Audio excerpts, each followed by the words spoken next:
Вселенското ѓубре е голем проблем. Некои од нив се многу големи, како што се парчиња од изгорени ракети, мртви вселенски летала и некои алатки изгубени за време на вселенските прошетки. Сепак, поголемиот дел од ова ѓубре е многу помало.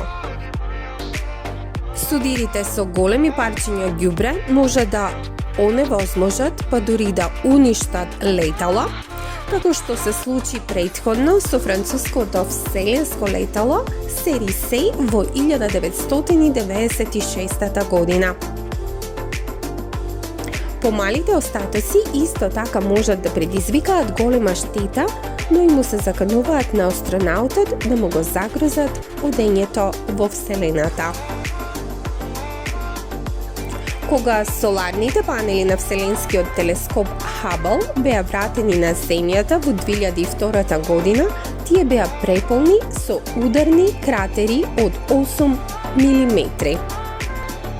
Денес телескопите и радарите наблюдуваат повеќе од 12.000 парчиња отпад со големина до 10 сантиметри.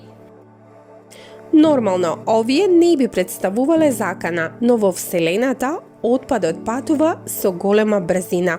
Дури частичките прашина делуваат како ситни куршуми. Микроскопските остатоци се следат и од сателитот Проба 1.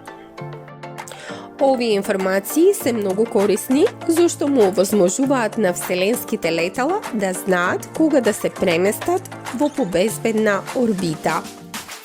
Исто така, преку нив се обезбедува рано предупредување за големи објекти кои лебдат во Вселената и кои можат да влезат повторно во атмосферата.